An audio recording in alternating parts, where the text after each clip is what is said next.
கர்த்தருடைய பரிசுத்த நாமத்திற்கு மகிமை உண்டாவதாக. இந்த நேரலையில் எங்களோடு இணைந்த யாவரையும் இயேசு கிறிஸ்துவின் நாமத்தினால் உங்களை நாங்கள் வாழ்த்துகிறோம், வரவேற்கிறோம்.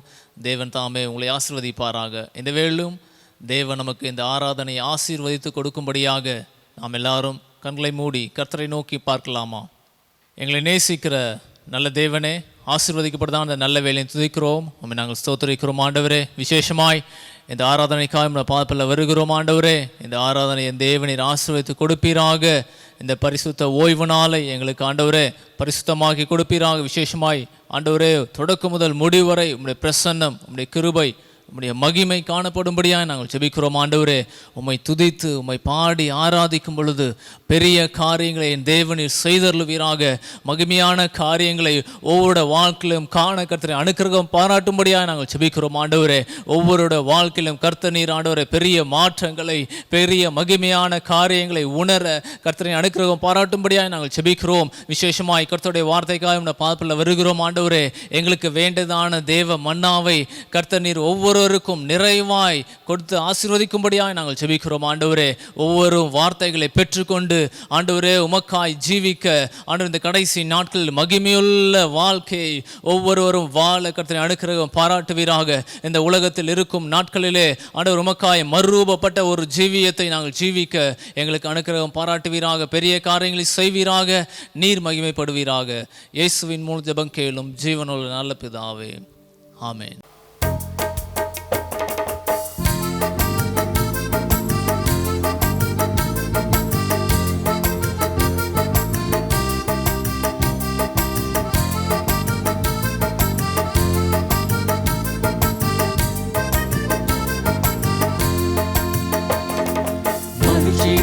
துதிக்கிறேன், மனமகிழ்ந்து துதிக்கிறேன், மன்னவனே சொன்னாரா, எங்கள் மணலை பூத்து மனம் வீசும் ரோஜா, இயேசு ராஜா, சாரும் ரோஜா. மகிழ்ச்சியோடு துதிக்கிறேன், மனமகிழ்ந்து துதிக்கிறேன், மன்னவனே சொன்னாரா, எங்கள் மனதில் பூத்து மனம் வீசும் ரோஜா, இயேசு ராஜா, சாரும் ரோஜா.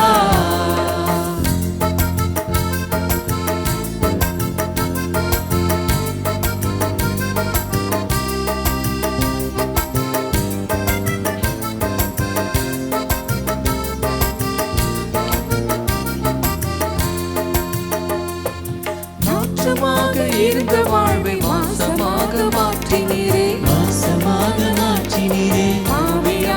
இருந்த என்னை பரிசுத்தமாய் மாற்றினீரே, பரிசுத்தமாய் மாற்றினீரே. நாற்றமாக இருந்த வாழ்வை வாசமாக மாற்றினீரே, வாசமாக மாற்றினீரே. பாவியாக இருந்த என்னை பரிசுத்தமாய் மாற்றினீரே, பரிசுத்தமாய் மாற்றினீரே. நல்லவரே, வல்லவரே, நல்லவரே, வல்லவரே, எங்களை வாழ வைக்கும்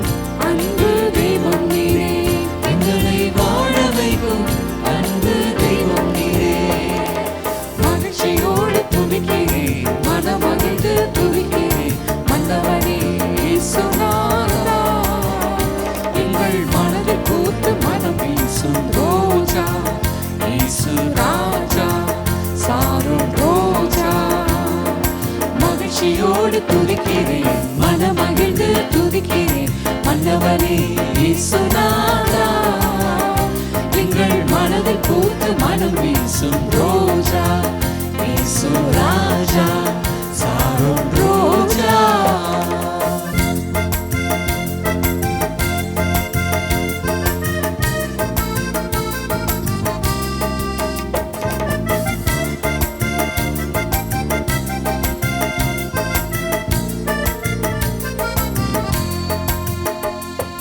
நெருக்கத்திலே இருந்த என்னை விசாலத்தில் வைத்தீரே, விசாலத்தில் வைத்தீரே. சேற்றிலிருந்து தூக்கி எடுத்து கண்மலை மேல் நிறுத்தினீரே, கண்மலை மேல் நிறுத்தினீரே. நெருக்கத்திலே இருந்த என்னை விசாலத்தில் வைத்தீரே, விசாலத்தில் வைத்தீரே. சேற்றிலிருந்து தூக்கி எடுத்து கண்மலை மேல் நிறுத்தினீரே, கண்மலை மேல் நிறுத்தினீரே. அற்புதரே,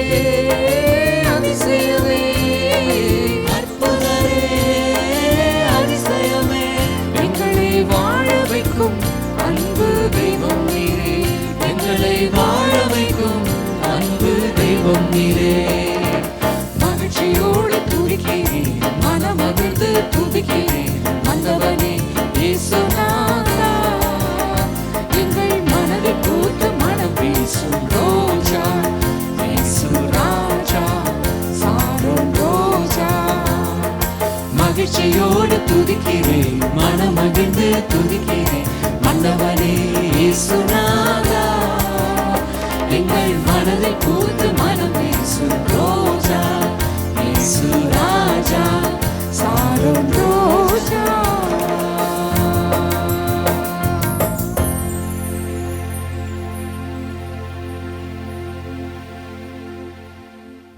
இந்த நாளில் நாம் தியானிக்க போகிற செய்தியின் தலைப்பு தப்புவிக்கும் தேவன் என்ற தலைப்பிலே நாம் செய்தி தியானிக்க கர்த்தர் கிருபை செய்வாராக. The Lord may help us to meditate on the topic God who delivers. 2 கொரிந்தியர் முதல் அதிகாரம் 10ஆம் வசனத்தை நாம் வாசிக்கலாம். 2 Corinthians 1st chapter and the 10th verse. அப்படிப்பட்ட மரணத்தினின்றும் அவர் எங்களை தப்புவித்தார், இப்பொழுதும் தப்புவிக்கிறார், இன்னும் தப்புவிப்பார் என்று அவரை நம்பி இருக்கிறோம். Who delivered us from so great a death and does deliver us, in whom we trust that he will still deliver us. Pavul தன்னுடைய அனுபவ சாட்சியை இந்த இடத்திலே கூறுகிறதை நாம் பார்க்கலாம். We can see Paul is saying his life experience in this place. அவர் என்னென்ன வழிகளிலே கடந்து வந்தார் என்பது குறித்து சாட்சியை இந்த இடத்திலே நாம் பார்க்கலாம். We can see the testimony in what all the ways that he has passed through. பாருங்கள், அருமையாக சொல்லுகிறார், தேவன் எங்களை தப்புவித்தார், இப்பொழுதும் தப்புவிக்கிறார், இன்னும் தப்புவிப்பார். He says so beautifully, our God, he has delivered us thus far, he is delivering us now, and he will deliver us the days to come. 3 காலங்களிலேயும் அவர் தேவனுடைய கிருபைகள் கூட இருந்ததாக தப்புவித்ததாக சாட்சி கொடுக்கிறார். He is giving a testimony that on all the 3 dispensations the God was with him. நாம் எல்லாரும் ஒரு சாட்சி கொடுக்கலாமா இப்பொழுது? Can we all give a testimony now? 2020 நம்மை தப்புவித்தார், 2021 நம்மை தப்புவிக்கிறார், இனிமேல் நம்மை தப்புவிப்பார். In 2020 he delivered us, in 2021 he is delivering us, and in the coming days he will deliver us. நம்முடைய சந்ததிகள், நம்முடைய முன் தலைமுறையினர் கண்டிராத ஒரு வருடத்தை நாம் கண்டோம். We saw the year our generations have not seen it before. நமக்கு முன் பிறந்தவர்கள் இருந்தவர்கள் அவர்கள் யாரும் அந்த 2020 போன்ற வருடத்தை பார்த்தே இருக்க மாட்டார்கள். Our 4 generations have not seen the situation what we have seen. பொதுவாக உலகத்தில் ஒரு பகுதி ஒரு சோதனை வரும், ஒரு கஷ்டம் வரும், அது இயல்புதான். It is true that they will be having some problem in other part of the country. ஆனால் உலகம் முழுவதும் ஒரே நேரத்தில் அடைக்கப்பட்ட ஒரு வருடமாக கடந்த வருடம் காணப்பட்டது. But the last year where the whole world was completely shut down. அப்படிப்பட்ட சூழ்நிலையிலும் கர்த்தர் உங்களையும் என்னையும் பாதுகாத்து இன்றைக்கு ஜீவனோடு சுகத்தோடு பலத்தோடு தெய்வம் கொண்டு நிறுத்தின கிருபைக்காக அவரை ஸ்தோத்திரிப்போம். அந்த வேளையிலே Can we all praise the Lord that in that situation he has saved and you and me, and he has kept us very much alive. அதிலே பாதிக்கப்பட்ட மக்கள் அவளை விட நாம் பரிசுத்தவான்கள் அல்ல. We are not much as holy as the people who have been gone in that. ஆனாலும் தேவன் நம்மை கொண்ட கிருபையினாலே அவர் நம்மை பாதுகாத்தார். But by his grace we are saved. தேவனே நம்மை தப்புவித்தார், நம்மை தப்புவிக்கிறார், நம்மை தப்புவிப்பார். Our God has delivered us and he is delivering us and he will deliver us. Pavul தன் ஜீவியத்திலே பல தாக்கங்களை சந்திக்கிறார். Paul endures many attacks in his life. அவர் சந்தித்த எல்லா காரியங்களையும் அவர் சொன்னாரா எழுதி வைத்தாரா என்றால் இல்லை என்று தான் நாம் சொல்ல வேண்டும். We can say that does he written everything that what all he went through is no. பாருங்க, நம்ம ஜீவிதத்துல கூட ஒரு இடத்துக்கு போயிட்டு வரோம்னா போயிட்டு வந்து கேட்பாங்க, என்ன போயிட்டு வந்தீங்க நல்லா இருந்துச்சா? நல்லா இருந்துச்சு, கொஞ்சம் கஷ்டப்பட்டு அப்புறம் நல்லா இருந்துச்சு அவ்வளோதான் சொல்லுவோம். தவிர போகும்போது என்ன கஷ்டப்பட்டோம், அங்கே என்ன பாடுபட்டோம் அப்படின்றத சொல்லக்கூடிய கிருபை ஒரு சிலருக்கு தான் இருக்குது. அவங்க மூச்சு விட்டதையும் தும்முனதையும் கண்டு சொல்லுவாங்க. If someone asks us how was your journey, we will say yeah, in beginning we struggled but it was okay, but only few have the talent to explain everything that they went through. பாருங்க, பவுல் இந்த இடத்துல சொல்லுகிறார், அவருடைய அனுபவங்களை விவரிக்கிறார். Here in this place Paul explains the situation. வாசிங்கள் 2 கொரிந்தியர் முதல் அதிகாரம் 8ஆம் வசனத்தை வாசிங்கள். 2 Corinthians 1st chapter and the 8th verse. ஆகையால் சகோதரரே, ஆசியாவில் எங்களுக்கு நேரிட்ட உபத்திரவத்தை நீங்கள் அறியாதிருக்க எங்களுக்கு மனதில்லை. என்னவெனில் பிழைப்போம் என்கிற நம்பிக்கை அற்றுப்போகத்தக்கதாக எங்கள் பலத்திற்கு மிஞ்சின அதிக பாரமான வருத்தம் எங்களுக்கு உண்டாயிற்று. For we do not want you to be ignorant, brethren, of our trouble which came to us in Asia, that we were burdened beyond measure above strength, so that we despaired even of life.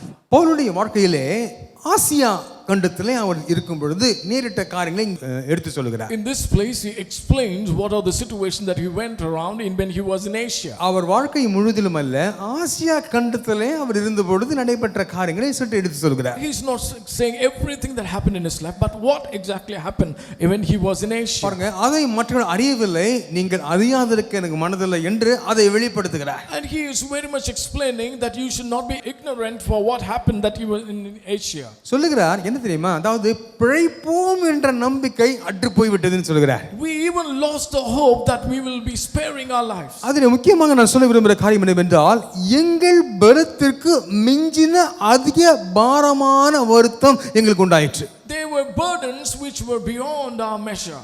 நமக்கு எல்லாருக்கும் தாங்கும் சக்தி என்று ஒன்று இருக்கிறது.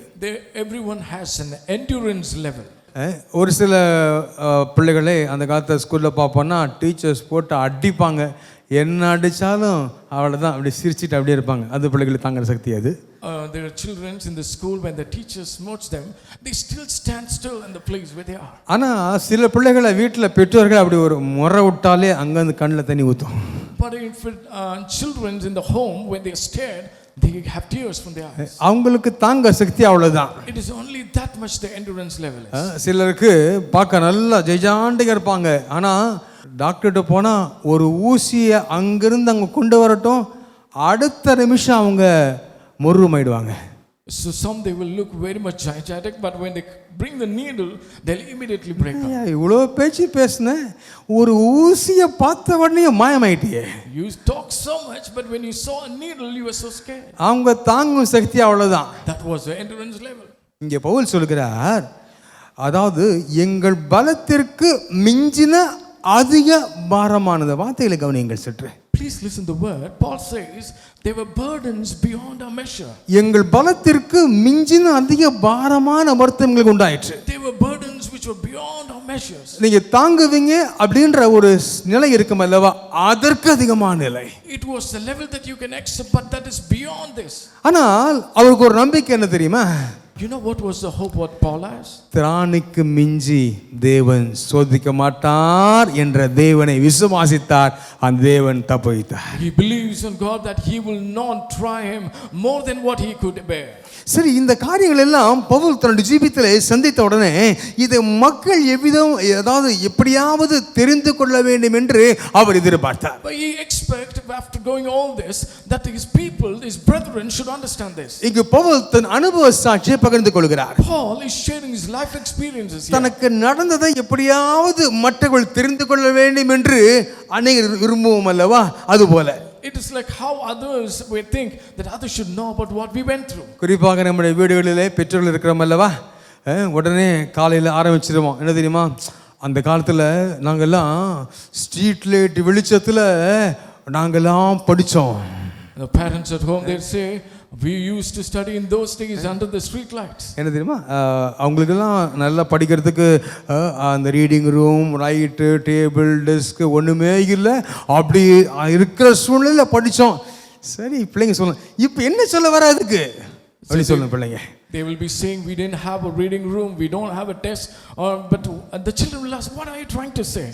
அதாவது தான் கடந்து வந்த பாதையை மற்றவங்க தெரிஞ்சு கொள்ளணும் அப்படின்னு ஆசை எல்லாருக்கும் இருந்துச்சு, பவுலுக்கும் இருந்துச்சு. Even Paul had the wanting, the desire that he should share the experience what he went through. பாருங்க, அதை நீங்கள் அறியாதிருக்க எனக்கு விருப்பம் இல்லை, நீ எப்படியாவது அதை தெரிந்து கொள்ளுங்கள் என்று சொல்கிறார். And he says, I don't want you to stop knowing about it, I wanted to say to you. இப்போ பவுலுடைய வாழ்க்கையிலே என்ன நடந்தது என அவரால் தெளிவாக கூற சமயம் இல்லாவிட்டாலும் ஒன்று தெரிகிறது, முற்றிலும் நம்பிக்கை இழந்து போன நிலையிலே பவுல் காணப்படுகிறார். Though he didn't have more time to explain all these things, but one thing is very clear, he had a hopeless situation. அதாவது பிழைப்போம் என்ற நம்பிக்கையே அற்ற ஒரு நிலைக்கு போய்விட்டார். He went to the place where there is no hope of his survival. தெரியல, அதாவது இதிலிருந்து வெளியே வர முடியாது, அவ்வளவுதான், மூழ்கிட்டோம் அப்படின்னு நினைக்கிற அளவுக்கு போயிடும். He went through the situation that we can't come out of this one, it's completely gone. இந்த பிரச்சனையில மாட்டிக்கொண்டோம், இதிலிருந்து எப்படி வெளியே போகிறோம்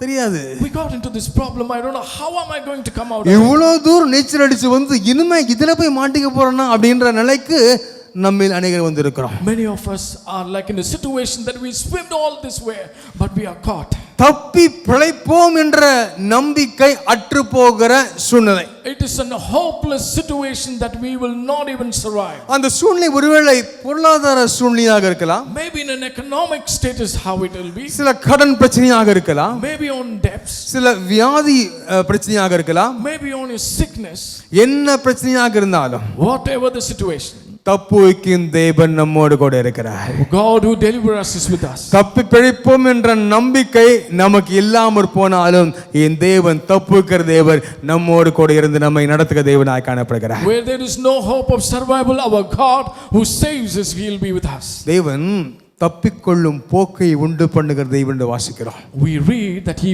makes a way for us to escape. அந்த சூழ்நிலை மத்தியிலே நம்மோடு கூட இருக்கிறார் என்பதை அவர் நிரூபிப்பார். And He will prove in the situation that He is with us. அது எப்படியாவது கர்த்தர் நமக்கு தெரியப்படுத்துவார். Somehow He will try to note that to us. பாருங்க, ஆகவேதான் பவுல் அதை உணர்ந்தார். என் தேவன் தப்புவித்தார், என் தேவன் தப்புவிக்கிறார், இனிமேலும் தப்புவிப்பார். That is what Paul experienced it, and he says, my God has delivered me and He is delivering me and He will deliver me. நீங்க இதை உணர்ந்தீங்க, நான் விசுவாசிக்கிறேன். I believe that you will understand அந்த this. ஒரு நம்பிக்கை இல்லாத சூழ்நிலை போயிருக்கும் பொழுது கர்த்தர் எப்படியாவது நம்மோடு கூட பேசி, நான் உன்னோடு இருக்கிறேன் மகளே மகனே என்று நம்மை தட்டி கொடுத்து நம்மை தேற்றுகிற அடுத்த நிலை கடன் செல்ல வைக்கிற தேவனாக இருக்கிறார். And He is a God among the hopeless situations. He will say, I am there with you, and He will take us and escape us. என் தேவன் ஒருபோதும் கைவிடாத தேவனாக இருக்கிறார். My God who is not a forsaking God. எத்தனை பேர் விசுவாசிக்கிறீங்க? How many of you believe it? நம்மை தப்பு வைக்கிற தேவனாக இருக்கிறார். And He is a God who delivers. நீங்க நான் சுகத்தோடு ஜீவனோடு இருக்கிறோம்னா தேவன் கொடுத்த ஈவு. It is a gift that you and I are living today. எத்தனையோ விதங்களிலே அநேகர் பாதிக்கப்பட்ட பொழுது தேவன் நம்மை பாதுகாத்தார். When many were affected, the Lord saved you and me. பாருங்க, தப்புவிக்கும் தேவன் நம்மோடு கூட இருந்தார். Oh Lord, who makes us escape is with us. நம்முடைய தேவன் நம்மையும் தப்புவிக்க வல்லவராய் காணப்படுகிறார். And He is also faithful to deliver us. எந்த சூழ்நிலை ஊடாக நீ கடந்து சென்று கொண்டிருந்தாலும் கர்த்தர் நம்மை தப்புவிக்க வல்லவராய் காணப்படுகிறார். Whatever the situation that you are going around, our Lord is faithful to deliver us. இந்த சூழ்நிலைகள் ஏன் வருகிறது என்று நமக்கு கேள்வி ஏற்படும். We may have a questions, why am I having this situation? நான் விரும்பாத இந்த சூழ்நிலைகள் என் ஜீவிதத்திலே ஏன் என்ற கேள்வி வரும். We may ask a question, why are the situations which I don't desire is coming in my life? பவுலுக்கும் அப்படி ஏற்பட்டதுண்டு. Even Paul had this situation. இந்த வசன தொடர்களிலே வாசித்து பார்க்கும் பொழுது அந்த சமயங்களிலே அவர் என்னென்ன பாடங்களை கற்றுக்கொண்டார் என்பதை குறித்து நமக்கு சொல்லி இருக்கிறார். When you read the following verses, you can understand and what are the things that he went through. அந்த சமயங்களிலே அவர் இருக்கிற அந்த சந்திக்க சூழ்நிலையிலே தேவனுடைய கரம் எப்படி அவரோடு இருந்து அவரை மாற்றி அவர் செய்ய வேண்டிய கிரிகளை உணர்த்தி வெளியே கொண்டு வந்தது என்பதை குறித்து பவுல் சொல்லி இருக்கிறார். And Paul has explained in all the situation how the Lord hands of the Lord was with him and taught him and strengthened him and delivered him from இதை the situation. பார்க்கறனா அப்படிப்பட்ட சூழ்நிலையிலே என்ன செய்ய வேண்டும் என்ன செய்யக்கூடாது என்பதை அறிந்து கொள்ளலாம். We can understand what we have to do and what we should not do in this kind of situation. Pavul அதுதான் சொல்கிறார், இதை அறியாதிருக்க எனக்கு மனதில்லை. And that is why Paul says, I am not want to be ignorant for my brothers to not know. வாசிக்கலாம் முதலாவதாக 2 கொரிந்தியர் முதல் அதிகாரம் 9ஆம் வசனத்தை வாசிங்க. Please read 2 Corinthians first chapter on the 9th verse. நாங்கள் எங்கள் மேல் நம்பிக்கையாய் இராமல் மரித்தோரை எழுப்புகிற தேவன் மேல் நம்பிக்கையாய் இருக்கத்தக்கதாக மரணம் வரும் என்று நாங்கள் எங்களுக்குள்ளே நிச்சயித்திருந்தோம். Indeed, we had the sentence of death within ourselves, so that we would not trust in ourselves, but in God who raises the dead. இந்த வசனத்தை நாங்கள் வாசிக்கிறோம், நாங்கள் எங்கள் மேல் நம்பிக்கையாயிராமல். So we are not trust in ourselves. அப்போ பவுல் ஒரு ரகசியத்தை சொல்லுகிறார் அந்த இடத்துல. In this place Paul is explaining a secret. என்ன ரகசியம் என்று நாம் பார்க்கும் பொழுது அந்த சமயத்துல சில காரியங்கள் சில எண்ணங்கள் நமக்கு தோன்றும். எப்படியாவது என்ன செய்தாவது பணத்தை அங்கிருந்து இங்க புரட்டி ஏதாவது பண்ணியாவது வெளியே வந்துடலாம் அப்படின்னு ஒரு எண்ணங்கள் நமக்கு தோன்றுகிறது சகஜம். It is a fact that we have lot of thoughts that we may arrange money from this place and we somehow come out of the situation. இந்த சமயத்துல ஒரு டிப்ஸ் ஒன்னு கொடுக்கிறாரு Pavul. But Paul is giving a tips in this place. நம்முடைய ஜீவியத்துல இப்படிப்பட்ட சூழ்நிலை வரும் பொழுது நாம் செய்ய வேண்டியது என்ன தெரியுமா? நம்மை நம்ப வேண்டாம், நம்மேல் நம்பிக்கை இருக்க வேண்டாம், நம்முடைய ஜீவியத்திலே தேவனுடைய கரம் எப்படி அவரோடு இருந்து அவரை மாற்றி அவர் செய்ய வேண்டிய கிரிகளை உணர்த்தி வெளியே கொண்டு வந்தது என்பதை குறித்து பவுல் சொல்லி இருக்கிறார். What we have to do and what we should not do in this kind of situation. We should not தேவன் மேலே நம்பிக்கையோடு காணப்படும் பொழுது அவர் நம்மை தப்புவிப்பார். In this place, Paul says, we'll not trust on ourselves, but we trust upon the Lord and He will deliver us. நம்பிக்கை, தேவன் மேல் நம்பிக்கை என்று பார்க்கிறோம். We see the trust or confidence upon God. தேவன் மேலே ஒரு நம்பிக்கை. The trust and the hope upon God. பாருங்க, தேவன் மேல் ஒரு பரிபூர்ண நம்பிக்கை. A complete trust upon Him. பாருங்க, அப்போ நம்முடைய நம்பிக்கை வேறு எங்கும் செல்லாது. அவர் மேல், ஆண்டவரே நீரே என்னை தப்புவிக்க வேண்டுமப்பா. Our confidence will not go anywhere else. It's only upon God. Lord, you alone has to escape us. உலகத்திலே பலவிதமான போதனைகள் உள்ளது. There's a lot of doctrines that is there in this world. பாருங்க, சில கவுன்சிலிங் கொடுப்பாங்க. உன்னை நம்பு முதல்ல. Many will give a counseling. Please trust on yourself. உன்னுடைய திறமையை நம்பு.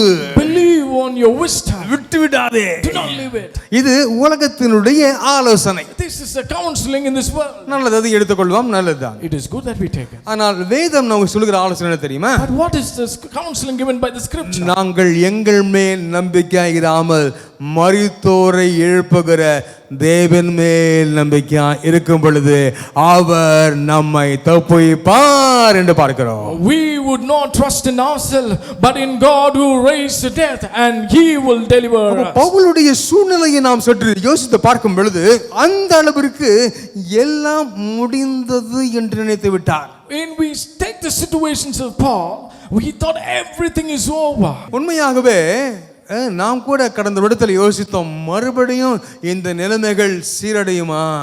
We also thought last year, will this situation be changed? தேவன் தப்புவித்தார். The Lord escaped us. தப்புவிக்கிறார். He will deliver us. இனியும் தப்புவிப்பார். He will deliver us. நம்முடைய தேவன் தப்புவிக்கிற தேவனாக காணப்படுகிறார். Our Lord who delivers us. அந்த நேரத்தில் பாருங்க, நம்மேல் அல்ல தேவன் மேலே நாம் நம்பிக்கை செல்ல வேண்டும். It is not on ourselves, but to keep our confidence upon God. இன்னைக்கு நீங்க எந்த சூழ்நிலை வழியாக செல்கிறீர்களோ எனக்கு தெரியாது. I don't know in what situations you're going around. நீங்கள் போகிற சூழ்நிலையிலே உங்கள் நம்பிக்கை உங்கள் கண்கள் உள்ளே எங்கு செல்ல வேண்டாம், தேவன் மேலேயே போகட்டும். But when you're going on the path, keep your trust only upon the Lord. சில வேளையிலே நம்முடைய அறிவை பயன்படுத்துவோம். Sometimes we use our knowledge. பாருங்க, உண்மையாகவே ஞானத்தை கருத்து கொடுத்திருக்கிறார். நம்முடைய ஞானத்தை அறிவை பயன்படுத்துவோம். Truly the Lord has given some knowledge and wisdom. We keep working on it. அல்லது நம்முடைய நம்பிக்கை வேறு இடங்களுக்கு செல்லும். Or else our confidence will go to some other place. எனக்கு அவர் எல்லாம் செய்வார், இவர் எல்லாம் செய்வார், எல்லாம் நிறைய காரணம் யோசித்து கொண்டிருப்போம். And we may be thinking the other person will do these things to me, and we will be thinking like this. எதையும் யோசிக்க வேண்டாம். Do not think anything else. தேவன் மேலே நம்பிக்கையாக இருப்போம். We keep our confidence upon God. நான் சொல்கிறேன், இயேசுவின் நாமத்திலே கர்த்தர் அந்த சூழ்நிலையிலிருந்து வெளியே வர கிருபை செய்து கர்த்தரை தப்புவித்தார் என சாட்சி கொடுக்கக்கூடிய அந்த நிலையிலே கர்த்தர் உங்களை என்னை நிறுத்துவார் நான் விசுவாசிக்கிறேன். I believe in the name of Jesus, the Lord will deliver you from the situation, and you will say, the Lord has delivered me. பவுலுக்கு நம்பிக்கை எங்க போச்சு தெரியுமா? You know where the confidence of Paul went? அவருக்கு இருந்த ஞானம் அலாதியானது. He had an enormous knowledge. நல்ல படிப்பு, ஞானம் எல்லாம் இருந்தது. He was a good literate, and he had a lot of knowledge. ஆனால் அவருடைய நம்பிக்கை எங்க போச்சு தெரியுமா? But where was his confidence went? பிலிப்பியர் 4:13க்கு சென்றது. In Philippians 4th chapter the 13th என்னை verse. பலப்படுத்துகிற கிறிஸ்துவினால் எல்லாவற்றையும் செய்ய எனக்கு பலன் உண்டு. I can do all things through him who strengthens me. Pavul தேவன் மேல் நம்பிக்கையாக இருந்தார். And the Lord was his confidence. பாருங்க, அந்த சூழ்நிலையிலே அவர் நம்பிக்கையாக இருந்தார். In the situations he was confident. நீங்களும் ஒன்றை சிந்திக்க வேண்டும், என்ன தெரியுமா? எந்த சூழ்நிலையில் நீங்க காணப்பட்டாலும் என் தேவன் என்னை தப்புவிக்க வல்லவராக இருக்கிறார். Whatever situations you are, the Lord is mighty to deliver you. பவுலுக்கு ஒரு பெரிய பாடத்தை கற்று சொல்லிக் கொடுக்கிறார். The Lord teaches a good lesson to him. இந்த சூழ்நிலை எல்லாவற்றிலும் கர்த்தர் ஒரு பெரிய பாடத்தை பவுலுக்கு சொல்லிக் கொடுக்கிறார். Among all the situations, the Lord teaches a good lessons to him. வாசிக்கலாமா? வாசிங்கள். பிலிப்பியர் 4:12 வாசிங்க. Philippians 4th chapter 12th verse. தாழ்ந்திருக்கவும் எனக்கு தெரியும், வாழ்ந்திருக்கவும் எனக்கு தெரியும், எவ்விடத்திலும் எல்லாவற்றிலும் திருப்தியாய் இருக்கவும் பட்டினியாய் இருக்கவும் பரிபூர்ணம் அடையவும் குறைவுபடவும் போதிக்கப்பட்டேன். I know how to get along with humble means, and I also know how to live in prosperity. In any and every circumstance, I have learned the secret of being filled and going hungry, both of having abundance and suffering need. Pavul சொல்கிறார், அவருக்கு என்னெல்லாம் தெரியுமா? தாழ்ந்திருக்கவும் தெரியும். You know what Paul says? In situation I also need not to live in humble. அதே நேரத்தில் என்ன தெரியுமா? வாழ்ந்திருக்கவும் தெரியும். I also know how to live in prosperity. சிலருக்கு அவங்க வீட்டில் அவங்க கட்டிலில் அவங்க தலைநிலையில் அவங்க போர்வையில் படுத்தாதான் தூக்கம் வரும். Some they can sleep only in their cot, only in their quilt. நம்ம என்ன சொல்லணும், யாக்கோபு மாதிரி கல்லை தலைக்கு வச்சு படுத்தாலும் நித்திர இன்பமாக இருக்கும், பரலோக காட்சிகள் நமக்கு வரணும். பாருங்க, இப்போ பவுல் என்ன சொல்றாரு, எனக்கு தாழ்ந்திருக்கவும் தெரியும். ஆர்மே அப்படி சொல்றாரு, தாழ்ந்திருக்கவும் தெரியும். And Paul says, I can get along in humble. வாழ்ந்திருக்கவும் தெரியும். I can also live in prosperity. பாருங்க, எவ்விடத்திலும் எல்லாவற்றிலும் திருப்தியா இருக்கும். அநேகருக்கு இல்லாத ஒரு காரியம் இது. In any and every circumstances, I can be in filled. பாருங்க, எல்லா சூழ்நிலையிலும் பாருங்க எப்படி இருந்தாலும் திருப்தியா இருக்கணுமா. In all situations, we have to be filled. இது எப்படி கத்துக்கிட்டாரு தெரியுமா? How did he learn? இதெல்லாம் முதல்ல வந்துருமா? All these things will come in the front. கர்த்தர் ஒரு பாடம் படிக்கிற நேரத்தை ஒவ்வொருவருக்கும் கட்டிடுவார். The Lord is commanding a teaching session to each and every one of us. எனக்கு அந்த டீச்சிங் செஷன் எப்போ இருந்துச்சுன்னா, என்னுடைய சிங்கப்பூரில் நான் வேதாங்க பள்ளியில் படிக்கும் பொழுது தேவன் நல்லா பாடம் சொல்லி கொடுத்தார். And the Lord teached a good lesson when Pastor was in Singapore and he was doing his Bible college. சில வேளை நல்ல உணவு இருக்கும், சில வேளையில் உணவே இருக்காது சாப்பிட்றதுக்கு. There will be good food sometimes and there will be no food. வாழ்ந்திருக்கவும் தெரியணும், தாழ்ந்திருக்கவும் தெரியணும்.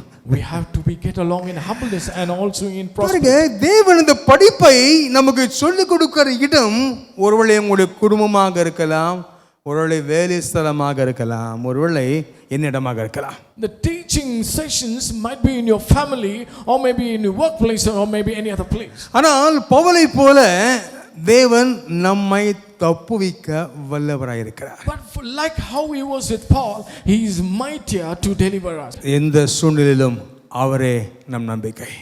And whatever situations, he is so confident. இந்த நாளிலே நீங்கள் என்ன சூழ்நிலை வழியா கடந்து போறீங்கன்னு எனக்கு தெரியாது. I don't know what situations you're going on. ஆனா எனக்கு ஒன்று தெரியும், But one thing I know.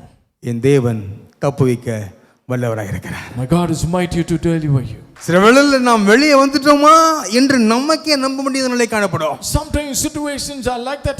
We can't believe whether we came out of the situation. ஆண்டவரே, என்னை தப்புவிக்கிற தேவன் என்னோடு இருக்கிறப்பா என்று நாம் ஜெபிக்க கத்த கிருபை செய்வாராக. The Lord may help us to pray. Lord, you are the Lord who is there with me to deliver me. தேவனே தப்புவிக்கிறார் என்ற சாட்சியை அவர் கொடுக்கிறார். He is giving a testimony that the Lord is delivering us. மூன்று காலத்திலும் சொல்கிறார். In all the three dispensations. கடந்த காலத்தில் தப்புவித்தார், The past dispensation. இப்பொழுது தப்புவிக்கிறார், The present dispensation. இனிமேலும் தப்புவிப்பார். And in the later dispensation. இனிமே எப்படி கதை நடக்க போகுது அப்படின்னு கேள்வியா இருக்குதா உங்களுக்கு? You have a question, what will going to happen later? இதுவரைக்கும் தப்புவித்த தேவன் இப்பொழுது தப்புவிக்கிற தேவன் இனியும் நடத்த வல்லவராயிருக்கிறார். And the Lord who delivered us, and the Lord who delivering us, and the Lord will deliver us is mighty with us. தேவனே நம்பிக்கை. And he is so confident. நாம் கடந்து செல்கிற சூழ்நிலை எப்படிப்பட்டதாக இருந்தாலும் பரவாயில்லை, Whatever the situations we are going through, தப்புவிக்கிற தேவன் the Lord who delivers us, நம்மோடு கூட இருக்கிறார். and he is with us. அந்த காரியம் ஒன்று போதும் நமக்கு. And that one thing is alone enough for us. அவர் தப்புவித்தார், தப்புவிக்கிறார், தப்புவிப்பார். He delivered us, he is delivering us, and he will deliver us. நம்முடைய நம்பிக்கை வேறெங்கும் வேண்டாம், அவர் மேலே செல்லட்டும். Let our confidence, our hope, let it be with him alone. தப்புவிக்கிற தேவன் Lord who delivers us. பவுலை தப்புவித்தார். God who delivered Paul. Pavul முற்றிலுமாக அவர் நம்பினார், Paul completely believed on him, தப்புவித்தார். and he delivered him. இந்த சுற்றொடரிலே வசந்தொடர்களிலே இந்த பகுதியிலே அவர் அழகாக எழுதி வைத்திருக்கிறார். It is very beautifully written among the situations. அவர் இந்த சமயத்தில் என்னென்ன செய்தார்? What all he did in the situation. ஒன்றுமல்ல, ஆண்டவரே நீரே நம்பிக்கை.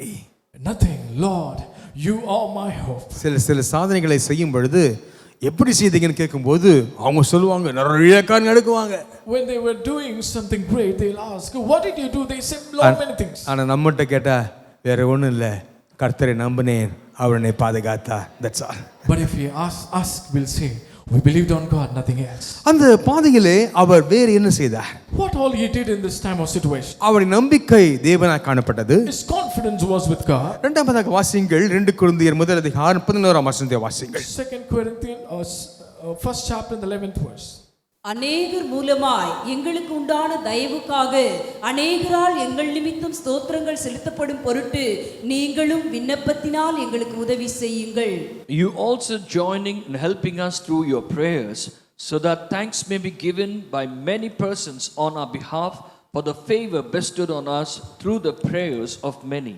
இந்த இடத்துல இந்த வசனத்தினுடைய கருப்பொருள், வசனத்தினுடைய ஆழம் விவிதமாக சொல்லுகிறது. The meaning of this verse, it says like this. ஸ்தோத்திரங்கள் எங்கள் நிமித்தம் ஸ்தோத்திரங்கள் செலுத்தப்படும் பொருட்டு நீங்களும் விண்ணப்பத்தினால் எங்களுக்கு உதவி செய்யுங்கள். Please help us through your prayers and give thanks may be given by many persons. இந்த வசனத்தை சற்று ஆழ்ந்து நாம் வாசிக்கும் பொழுது சோதனை நேரங்களிலே அதை கடந்து வருவதற்கு நமக்கு உதவி செய்வது ஜெபம். In the times of trial, to overcome it, it is by prayer. முதலாவதாக நம்பிக்கை என்று பார்த்தோம். First we saw confidence. இரண்டாவதாக ஜெபம் என்று பார்க்கிறோம். Second we is prayer. சில வேளைகளில் இந்த காரியத்தை நான் எப்படி சொல்லுவேன், How can I say these things to them? இந்த காரியம் பகிர்ந்து கொண்டா என்ன தப்பா நினைப்பாங்களே என்று வெளியே கூட சொல்ல முடியாது. We can't say to others, because if we say or if we share it, they will mistake me. நெருங்கின உறவுகிட்ட கூட சொல்ல முடியாது. Even the close relatives, we can't say it. பாருங்க, நம் சூழ்நிலை அப்படின்னு சொல்லணும்னா அவங்க என்னடா உங்களுக்கு வேற வேலையா கிடையாதா, சும்மா இப்படி சொல்லிட்டு இருக்காங்கன்னு நினைப்பாங்க. If we say or share our things to them, they'll think, what do you have any other work? He's still always complaining about something else. அந்த நிலையிலே நமக்கு உதவி செய்வது என்ன தெரியுமா? ஜெபம். Only prayer help in this. ஆண்டவரே, நீ எல்லாவற்றையும் அறிந்திருக்கிறீர், நீர் பார்த்து கொண்டிருக்கிறீர். Lord, you know everything and you are watching it. ஆண்டவரே, நீர் அதை மாற்றுவீராக என்று நாம் ஜெபிக்க நாம் வேண்டும். அன்பானவர்களே, கர்த்தர் இதை மாற்றி போட வல்லவராய் இருக்கிறார். Beloved, we have to pray for that, and the Lord is mighty to deliver us from it. ஆண்டவரே, நீர் என் நிலையை அறிந்திருக்கிறீர், நீரே இறங்கி மாற்றி போடுவீராக என்று ஜெபிக்கும் பொழுது தேவன் அதையும் செய்கிறவராக இருக்கிறார். We pray, oh Lord, Lord, you know my situation, please change it up, and He will deliver us. இந்த வசனத்திலே ஆழ்ந்து வாசிக்கும் பொழுது வேத விற்பனர்கள் விதமாக சொல்லுகிறார்கள், பவுல் தனக்காக கொரிந்து சபையார் ஜெபித்ததை நினைத்து தொடர்ந்தவருக்காக ஜெபிக்கும்படியும் கேட்டுக்கொள்கிறார் என்று சொல்கிறார்கள். When we read this verse deeply, the Bible scholar says like this, that Paul, remembering the prayers of the Corinthian church, and urges them to continually pray for it. Corinth சபை ஒரு ஜெபிக்க சபையாக காணப்பட்டிருந்திருக்கிறது. Corinthian church was a church of prayer. பாருங்க, மற்றவர்களுக்காக விண்ணப்பம் பண்ணுகிற ஒரு பரிந்து பேசுகிற சபையாக காணப்பட்டிருக்கிறது. It's the church which was interceding for others. பாருங்க, அந்த சபை பாருங்க அவ்விதமாக பவுலுடைய சூழ்நிலைக்காக அவள் ஜெபித்திருக்கிறார்கள். ஆகவே எனக்காக தொடர்ந்து ஜெபியுங்கள் என்று அவர் சொல்லுகிறார். And he knew that the church was praying for him, and he was asking, please continue to pray for me. பாருங்க, சில வேளையில் நம்முடைய காரியத்தை சொல்றதுக்கு இடம் இல்லை, யாரும் கேட்கறதுக்கு ஆயத்தமா இல்லை இந்த நாட்கள்ல. Sometimes we don't have places to share our things, and they are not ready to listen also. சிலர்கிட்ட சொல்ல ஆரம்பிச்ச உடனே கொஞ்சம் இருங்க, நான் இங்கே போயிட்டு வந்துடுறேன் அப்புறம் சொல்லுங்க அப்படின்னு எஸ்கேப் போயிடுவாங்க. The moment we start saying, they'll say, please wait, I'll come back again. பாருங்க, தேவனிடத்திலே பகிர்ந்து கொள்கிற ஒன்று தான் ஜெபம். Prayer is what we share with our Lord. அந்த பரிந்து பேசும் ஜெபம் என்று பார்க்கிறோம். We see a intercessory prayer. பாருங்க, பரிந்து பேசுதல் ஜெபம்.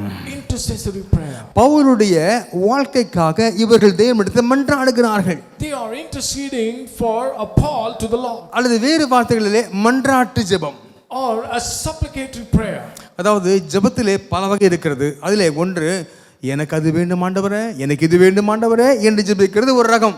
There is a lot of types of prayer, and one type of prayer is, Lord, I want this, I want that.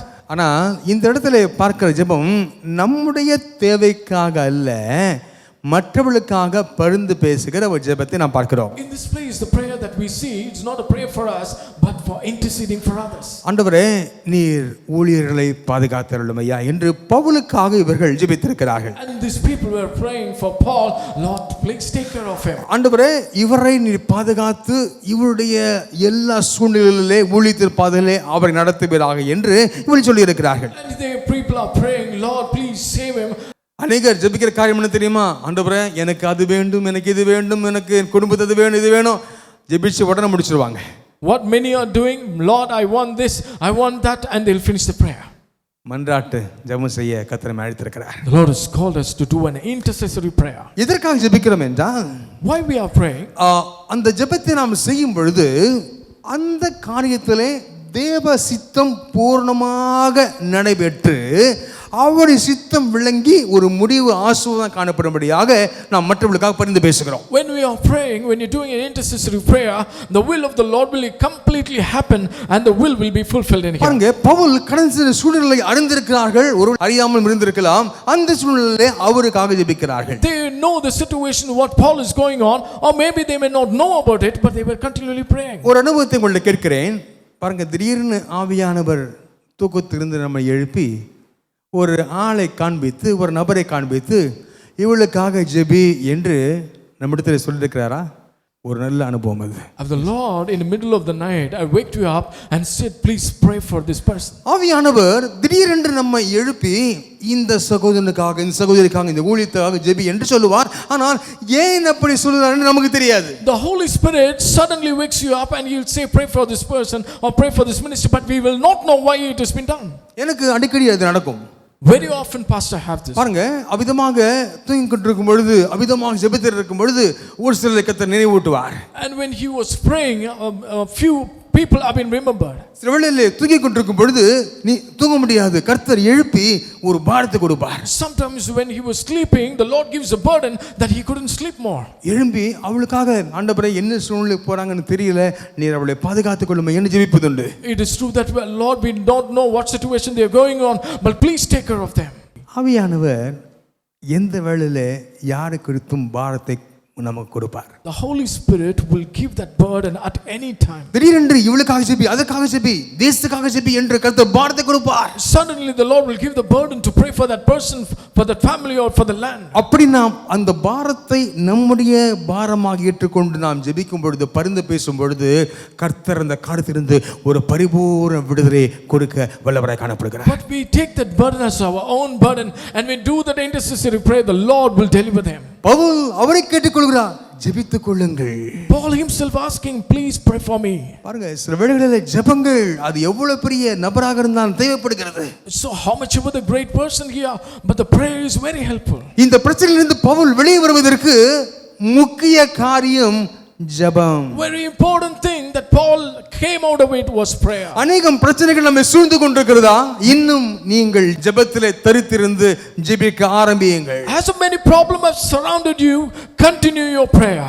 அநேக சொல்லுவார்கள், ஐயா எங்களுக்காக ஜெபித்துக் கொள்ளுங்கன்னு சொல்லுவாங்க. Many will say, Pastor, please pray for us. நிச்சயம் பிரதர் சிஸ்டர்ஸ் சொல்லுவோம். உடனே ஐயா பாரத்தோடு ஜெபிங்கன்னு சொல்லுவாங்க. And they will say, Pastor, please pray burdenfully. அதோடு விட்டுற மாட்டாங்க, ஐயா உபவாசத்தோடு ஜெபிங்கன்னு சொல்லுவாங்க. And they will not leave it. They will say, Pastor, please take fasting and pray. இன்னும் அப்படியே போய் கொண்டிருக்கோம், சொல்ல போய் கொண்டிருக்கோம்.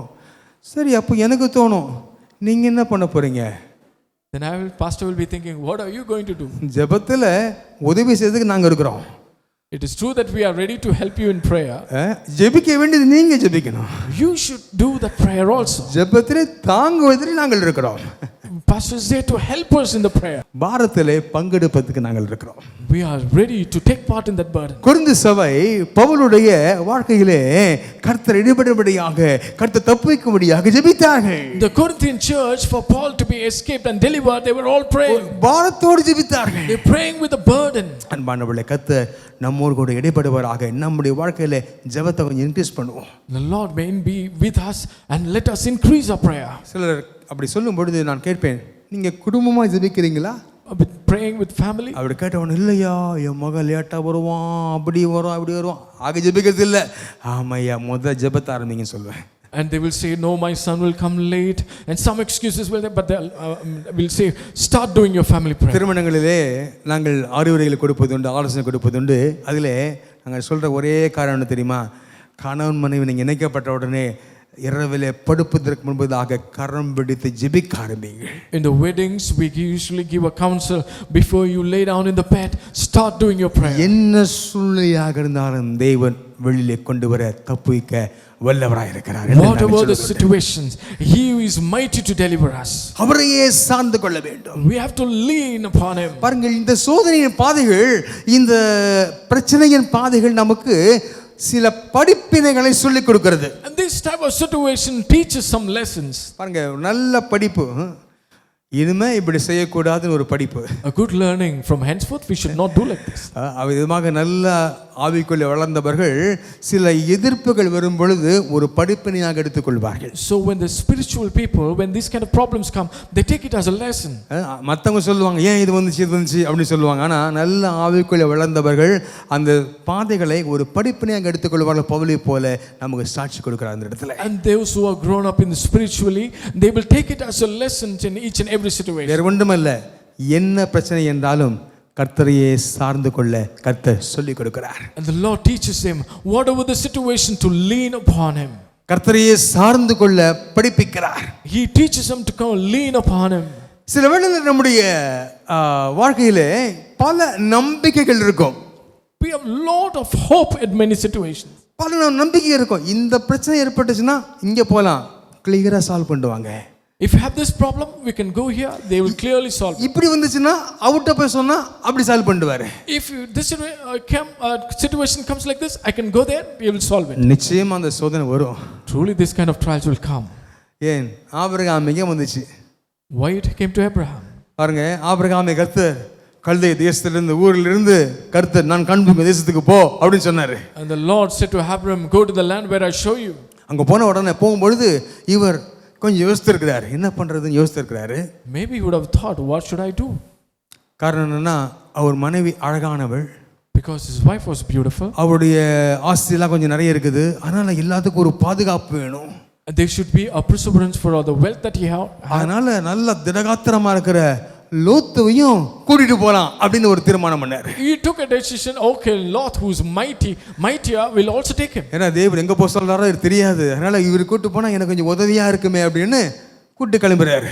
He thought, because I don't know where the Lord is showing, I will also take Lot because he will be helpful. தேவன் பார்த்தார், நான் உனக்கு கேடகமா இருக்கிறேன் அல்லவா, நீ முன் கேடகத்தை தேடிக்கொண்டாய் என்று அவர் நினைத்திருக்கலாம். The Lord would have thought, I am his strength, but he is trying to take in help from another person. ஆதியாகமம் 13:11 இப்படிமாக வாசிக்கிறோம். We read like this in Genesis 13th chapter and 11th verse. 13:11 ஆதியாகமம் 13:11 வாசிக்கிறோம். என்ன தெரியுமா? லோத்து அவரை விட்டு பிரிந்து போனார். Lot separated from him. லோத்து தன் வழியே போனார். Lot went on his way.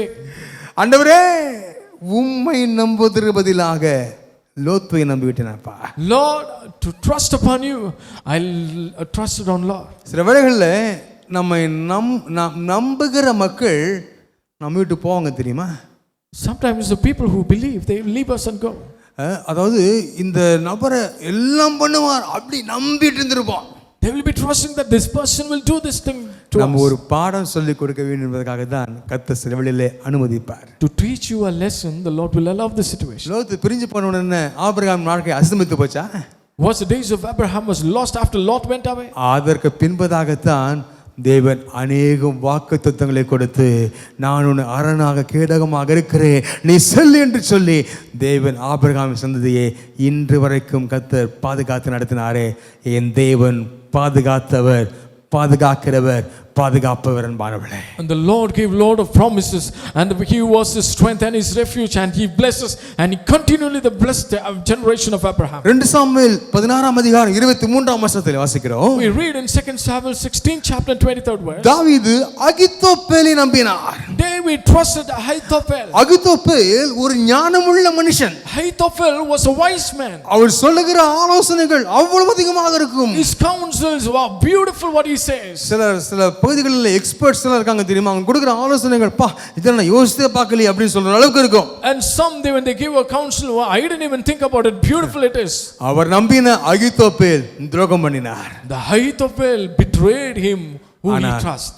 தேவன் அழைத்த தேவன் தாவீதோடு கூட இருந்து அவர் சந்ததியை இன்று வரைக்கும் நினைக்க செய்தார் அல்லவா? The Lord who called David continued to bless him, and they had blessed even now. அதுபோல நாம் தேவனையே சார்ந்து கொள்ள கர்த்தர் கிருபை செய்வாராக.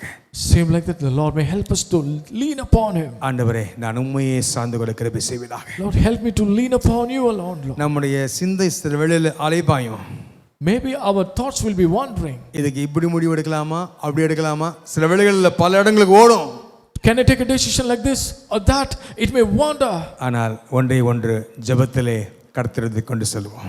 But only one thing, in prayer we trust upon God. கர்த்தர் நம்மை அழைத்த உண்மையுள்ளவர். Faithful is He who called us, அவர் நம்மை முற்று முடிய நடத்துவார். and He will lead us till the end. கடைசியாக பவுல் என்ன செய்தார்? Last, what did Paul did? வாசிங்க 2 கொரிந்தியர் முதல் அதிகாரம் 12ஆம் வசனம். 2 Corinthians 1st chapter, the 12th verse. மாம்சத்திற்கேற்ற ஞானத்தோடு நடவாமல் தேவனுடைய கிருபையினால் நாங்கள் உலகத்திலேயும் விசேஷமாக உங்களிடத்திலேயும் கபடமில்லாமல் திவ்ய உண்மையோடு நடந்தோம் என்று எங்கள் மனது எங்களுக்கு சொல்லும் சாட்சியே எங்கள் புகழ்ச்சியாயிருக்கிறது. For our proud confidence is this, the testimony of our conscience, that in holiness and godly sincerity, not in fleshly wisdom, but in the grace of God, we have conducted ourselves in the world and especially toward you. இந்த இடத்துல ஒரு ரகசியத்தை பவுல் சொல்கிறார். In this place, Paul explains a secret. நாங்கள் மாம்சத்திற்கேற்ற ஞானத்தோட நடவாமல், Not in fleshly wisdom, தேவனுடைய கிருபையினால் நடந்தோம். by the grace of God, we walked. பாருங்க, தேவனுடைய கிருபையினால் நடந்தோம். We walked by the grace of God. எப்படி நடக்கலையா? மாம்சத்திற்கேற்ற ஞானத்தோடு நடக்கலையா? They did not walk in the fleshly wisdom. மூன்றாவது குறிப்பாக கிருபை என்று பார்க்கிறோம். Third point is grace. கிருபைக்காக காத்திருந்து தேவனுடைய கிருபையை பெற்றுக்கொள்கிற அனுபவம். Experience to wait for the grace and receive the grace of God. உலக ஞானத்தை பலத்தை சார்ந்து கொள்ளாமல் தேவனுடைய கிருபையை சார்ந்து கொள்கிற அனுபவம். An experience not to lean on the fleshly wisdom but to lean upon the grace of God. சில பிரச்சனையிலிருந்து வெளிவருவதற்கு தங்களுடைய ஞானத்தை நம்புவார்கள். Some, to come out of the situation, they trust on their wisdom. படிப்பு அறிவு நல்ல மண்டையில இருக்கும். They have good knowledge and wisdom. எல்லா அந்த படிப்பு ஞானம் என்ன செய்ய வேண்டும் என்ற ஞானம் இருந்தாலும் அந்த இடத்துல ஒன்றும் நடக்காது என்பானவர்களே. Though they have this kind of wisdom and knowledge, in the situation it will not be useful. ஒருவர் நீச்சல் கற்றுக்கொள்ள வேண்டும் என்று விரும்பினாராம். A person wants to learn how to swim. அந்த புத்தகத்தை எடுத்து பார்த்தார் அல்லது கூகுளில் எடுத்து என்ன செய்ய வேண்டும் என்று பார்த்தார். அதிலே சொல்லப்பட்டிருக்கிறது, முதலாவது தண்ணீரிலே படுத்து கையை காலை அடிக்க வேண்டும். He took a book or he went to Google and searched how to learn swimming. First you have to learn. அடுத்து என்ன போட்டுக்கிறது என்று பார்த்து யாராவது நீச்சல் கற்றுக்க முடியுமா அவங்க? Can anyone learn swimming by saying, knowing what to do next? ஐயோ உள்ள போறனே பேதுரு போல தான், ஐயோ ஐயரே அமிழ்கிறனே அதான். The moment we get into the water, oh my priest, my father. பாருங்க, எல்லா ஞானம் இருந்தாலும் அந்த டைமுக்கு ஒண்ணு ஓடாது. Though you have all wisdom and that place it will not be useful. அந்த வேளையில நமக்கு கொடுக்கப்படுகிற ஒரு காரியம் என்ன தெரியுமா? You know what is given in that place? கிருபையை சார்ந்து கொள்ளக்கூடிய கிருபையை கர்த்தர் நமக்கு தருவாராக. The Lord may give the grace to lean upon the grace. பாருங்க, வேத பண்டிதர்களின் கூற்றின்படி பவுலின் நடக்கையையும் உண்மையும் குறித்து அநேகர் தவறாய் புரிந்து கொண்டு எதிர்த்தார்களாம். Say, according to the scholars, many opposed and misunderstood the ways and the actions of Paul. பவுலை குறித்து இந்த மனுஷனை ரொம்ப பெருமையுள்ளவன், இவனை நம்ப முடியாது, ஒன்று சொல்லிட்டு ஒன்று செய்வான், மாறிட்டே இருப்பான், ஏன் இவன் மனநோயாளி என்று சொல்லி பலர் எதிர்த்தார்களாம். Many opposed him, saying that he is a prideful man, he cannot be trusted, he is decisive and mentally not stable. இந்த பகுதியின் பின்னணியை நாம் பார்க்கும் பொழுது இந்த சூழ்நிலையெல்லாம் போயிட்டு இருந்திருக்கிறார். When you go behind this, you can see that he has gone through all this kind of situations. பாருங்க, இந்த சூழ்நிலையில நமக்கு எப்படி கோபம் வரும் தெரியுமா? In the situation, how much will get angry? நம்ம பார்த்து யாராவது பைத்தியக்காரன் சொல்றா எப்படி இருக்கும்? If anyone look into us and says you are a fool, what will மன நோயாளின்னு சொல்றாங்க. you are saying is mental. என்னென்னமோ சொல்றாங்க இந்த இடத்துல. They are saying lot many things in this place. அது எல்லா வார்த்தையும் நான் சொல்ல முடியும் இந்த இடத்துல, நேரம் இல்லாதனால. பாருங்க, அப்படிப்பட்ட சூழ்நிலை, அதாவது மனிதர்கள் புரிந்து கொள்ளல பவுல. These are the situations even man could not understand him. இப்படிப்பட்ட எதிர்ப்பான சமயங்களிலே தேவனுடைய கிருபை பவுலோடு இருந்து அவரை தாங்கி நடத்துகிறது. These type of difficult situations, the grace of God was with Paul and led him in. சில வேளைகளிலே நம்முடைய நடக்கை குறித்து நமக்கே கேள்வி வரும். என்ன தெரியுமா? நான் அப்படி செய்திருக்க கூடாதோ? Sometimes looking unto our nature, we have a doubt, should I not do like this to him? அந்த சமயத்திலே நாம் தெரிந்து கொள்ள வேண்டிய காரியம் ஒன்று இருக்கிறது. But one thing we have to understand among this. இந்த வசனத்திலே சொல்லப்பட்ட சில காரியங்களை சற்று ஆழ்ந்து தியானிக்கும் பொழுது அது நமக்கு புரிகிறது. When we meditate a little deeply on this word, we can understand. பாருங்க, விசேஷமாக உங்களிடத்திலேயும் கபடம் இல்லாமல் திவ்ய உண்மையோடு நடந்தோம் என்று எங்கள் மனது எங்களுக்கு சொல்லும் சாட்சியே எங்கள் புகழ்ச்சியாக இருக்கிறது. It is our proud confidence that in the testimony of our conscience that is holy and godly sincerity. என்னமா மனது சொல்லுகிற சாட்சி. The testimony of our consciousness. சுருங்க சொல்ல போனால் மனசாட்சி. Our self-conscious. பாருங்க, அந்த மனசாட்சி சொல்லும். The self-conscious will say. அநேகர் வாய்க்கு வந்ததும் பேசுவாங்க. Many will say something whatever they want. உடனே உள்ள இருந்து பேசும். ஏய், உன்னை பத்தி உனக்கு தெரியும்ல, என்ன வேணும் பேசிட்டு போட்டோம், நீ அமைதியா இருன்னு சொல்லும். And our conscience will say, you know about yourself, let them talk whatever they want, you go on. பாருங்க, இப்படிப்பட்ட சூழ்நிலையில அந்த மனசாட்சி நம்ம கூட சொல்லும், நீ இது செய்யல, நீ சந்தோஷமா இரு, ஒன்றும் பிரச்சனை இல்லை, அவன் தெரியாம பேசுறான் அப்படின்னு நம்மளோட பேசிட்டே இருக்கும். In this situation our conscience will say, you know about yourself, right? Do not be worried whatever he says, keep carry on. இந்த மனசாட்சி என்பது தேவனால் கொடுக்கப்பட்ட ஆத்துமாவுக்கு ஒரு எச்சரிப்பு மணியாய் காணப்படுகிறது. This consciousness is a warning system of our soul which was given by God. பாருங்க, நமக்குள்ளே ஒரு அலாம், ஒரு வார்னிங் அடிக்கும். There will be a warning inside us. ஏய், நீ போற வழி தப்பு. Hey, with the way that you're going is wrong. பாருங்க, இப்படி நம்மை சரி செய்து பரிசுத்த ஆவியானவரோடு கூட நம் உறவை சீர்பட வைக்கிற ஒன்றுதான் மனசாட்சி என்று வேதத்தில் பார்க்கிறோம். We can see in the scripture this conscience which corrects us with the Holy Spirit and get along with God. சில வேளைகள் நம் எண்ணங்கள், திட்டங்கள், மற்றவர்களை குறித்து நாம் கொண்ட கருத்துக்கள் போன்றவைகள் சரியானதா தவறானதா என்று நம்முடைய மனசாட்சி அது நல்லா சொல்லும். Sometimes our conscience very clearly says the opinion, the plans, the thoughts that we kept upon others is right or wrong. ரோமர் 2:14-15 நாம் இதை குறித்து வாசிக்கிறோம். We read in Romans 2nd chapter 14 and 15th verse. இந்த மனுஷன் இப்படிப்பட்டவரா இருப்பாரா அப்படின்னு இங்க சொல்லும். ஏய், சே அவர் அப்படி கிடையாது சொல்லும், தெரியுமா? பாருங்க, கிளியரா சொல்லும். Is this person like this? No, immediately our conscience is no, not like பாருங்க, that. மனசாட்சி செய்யற காரியம் என்ன தெரியுமா? You know what the conscience do? நம்மை சீர்பட வைத்து உயர்ந்த ஆவிக்குரிய நிலையில் நம்மை நடத்தி பரிசுத்த ஆவியானவருக்கு நம்மை கீழ்ப்படிய வைக்கும் ஒரு தேவனால் வடிவமைக்கப்பட்ட ஒன்றுதான் மனசாட்சி. Our conscience is designed by God to correct us, to guide us to a higher spirituality and enables to obey the word of God. 1 கொரிந்தியர் 4:1 முதல் 5 வசனம் வரைக்கும் அதை தெளிவாக பார்க்கலாம். In 1 Corinthians 4th chapter from 1st to the 5th verse it is written very clearly. நம்மை அது பரிசுத்தப்படுத்தி ஆவியானவருடைய சித்தம் செய்ய வைக்கிற ஒன்றுதான் மனசாட்சி. Our conscience which sanctify us and help us to do the will of God. தேவ ஆவியானவர் நம்மோடு கூட இருக்கிறார். The Holy Spirit is with us. நம்மோடு இருக்கிற நம்ம கவலைப்பட வேண்டிய அவசியமே இல்லை. காரணம், பாருங்க, அவர் நம்மை பரிசுத்தமாய் பாதுகாக்கிற தேவன், நம்மை நடத்துகிற தேவன். அதோடு கூட நம்முடைய மனசாட்சி கூட இருந்துட்டு சில வேளை நம்மளை கொல்லும், தெரியுமா? நம்ம மனசாட்சி Sometimes the Holy Spirit is along with us, along with the conscience. Sometimes our conscience kills us when we do something wrong. சிலருக்கு மனசாட்சி இருந்துச்சுன்னா அந்த அனுபவம் இருக்கும். Some if they have conscience they'll do good. சொல்லுவாங்கல்ல, உனக்கு மனசாட்சி கிடையாதுயா, don't even have some conscience. அப்படிப்பட்டவங்க இருக்காங்க போல இருக்குது. ஒரு சம்பவம் நடக்கும் பொழுது அது அந்த இரவில் அந்த மனசாட்சி தூங்க விடாது நினைக்கிறேன். When some incidents happen, your conscience will not allow you to sleep. காலையில் எழும்பி வந்து அவங்களோட சமாதானமாகிற வரைக்கும் தூங்க முடியாது. அவங்க morning when they wake up and have a peace treaty, they cannot sleep. பாருங்க, நம்மை அதாவது பரிசுத்தப்படுத்தி ஆவியானவருடைய சித்தத்திற்கு ஒப்பு கொடுக்க வைக்கிற ஒன்றுதான் மனசாட்சியா. It would sanctify us and allow us to give ourselves to do the will of God. நம்முடைய வாழ்க்கையிலே தேவனுடைய கிருபைக்காக நாம் காத்திருக்கிறோம். We are waiting for the grace of God in our life. இந்த பாதை நடந்து கொண்டு ஆண்டவரே உம்முடைய கிருபையை நீர் கட்டளையிடுவீராக என்று காத்திருக்கிறோம். We are going through the situation and asking, Lord, give me your grace. நம்முடைய வாழ்க்கையை கிருபைக்கென்று அர்ப்பணிக்கலாம். அந்த வேளையிலே Can we surrender our life for the grace of God? வேதத்திலே எனக்கு பிடித்த ஒரு வசனத்தை நான் வாசித்து முடிக்க விரும்புகிறேன்.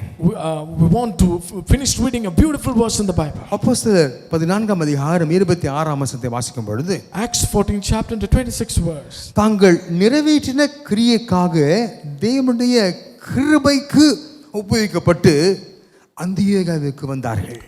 From there they sailed to Antioch, where they have been condemned to the grace of God for the work which they have பாருங்க, completed. தேவனுடைய கிருபைக்கு ஒப்புவிக்கப்பட்டு புறப்பட்டு அந்தியோகிக்கு வந்தார்கள். They've been commended to the grace of God and came to Antioch. ஆண்டவரே, எங்களுடைய வாழ்க்கை உம்முடைய கிருபைக்கு ஒப்புவிக்கப்பட்ட வாழ்க்கையாக காணப்படணும் ஆண்டவரே. Lord, let our life be on the grace of yours, Lord. இது ஒரு முக்கியமான அனுபவம் அன்பானவர்களே. That is a very important experience, beloved. அப்படி அந்த நிலை வந்துருச்சுன்னா அதுக்கப்புறம் நம்முடைய ஜீவிதத்தில் நடக்கிற காரியங்கள் பெரிய ஆசீர்வாதத்தை நாம் பார்க்க கத்த கிருபை செய்வாராக. And when we come to these situations, the Lord will help us to see beautiful things happening around our life. கிருபைக்கு ஒப்புவிக்கப்பட்டு நம் பயணத்தை தொடர கத்த கிருபை செய்வாராக. When we giving ourselves to the grace of God and continue to go forward in the journey. உம்முடைய கிருபைக்கு என் வாழ்க்கையை ஒப்புக் கொடுக்கிறேன் என்று நீங்கள் எல்லாரும் சொல்ல வேண்டும் என்று விரும்புகிறேன்.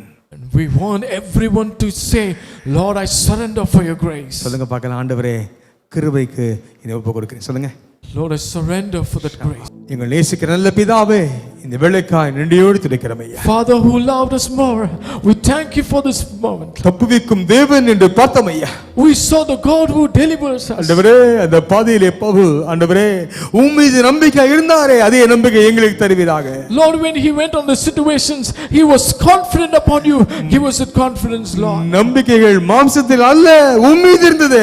Lord, the hope was not on the flesh, but is upon you, Lord. ஜெபத்தை ஆண்டவரே கேட்டாரே, ஜெபித்தாரே, அதுபோல ஆண்டவரே எங்களுக்காக நாங்கள் ஜெபித்து ஜெபத்தில் உறுதியாய் இருந்து இந்த பிரச்சனையிலிருந்து சோதனையிலிருந்து வெளியே வர கிருபை செய்வீராக. Lord, he prayed, he asked for the prayer.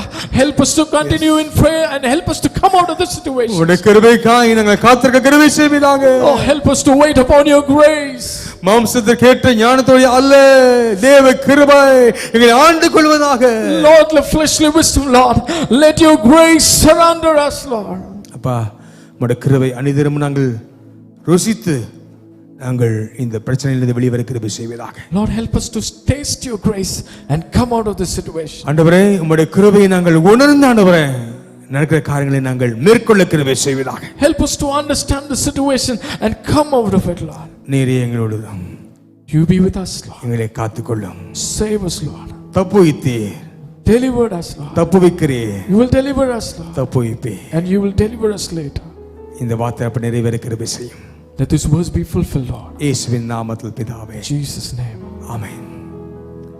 நம்முடைய கர்த்தராகிய இயேசு கிறிஸ்துவின் கிருபையும் பிதாவாகிய தேவனுடைய அன்பு பரிசுத்தாவியானவருடைய ஐக்கியம் அன்பு வேண்டுதலும் மாதம் சமாதானம் ஆளுகையும் நம் அனைவரோடு கூட மீண்டும் சதா காலம் தங்கியிருப்பதாக எல்லாம் சொல்லுமா? ஆமென். Pastor B. ஸ்டீபன் மற்றும் திருமதி சந்திரலீலா ஸ்டீபன் அவர்களால் ஸ்தாபிக்கப்பட்ட பல்லாவரம் அப்போஸ்தல கிறிஸ்தவ சபை அவர்களுடைய மறைவுக்கு பின் பாஸ்டர் விசுவாசம் அவர்களால் தொடர்ந்து வளர்ந்து வருகிறது. ஒன்றுமில்லாமல் ஆரம்பிக்கப்பட்ட இந்த சபையானது இன்றைக்கு ஆயிரக்கணக்கான ஆத்துமாக்களை கொண்டதாக மாற கர்த்தர் கிருபை செய்தார். உங்களுடைய பிரச்சனைகளுக்காகவும் ஜெப குறிப்புகளுக்காகவும் 24 மணி நேரமும் ஜெபிக்க ஆயத்தமாயிருக்கிறோம். நீங்கள் தொடர்பு கொள்ள வேண்டிய முகவரி பாஸ்டர் எஸ். விசுவாசம், விசுவாச அப்போஸ்தல கிறிஸ்தவ சபை, 12A ஈஸ்வரி நகர், பல்லாவரம், சென்னை 43. தொலைபேசி எண் 766-755-2299.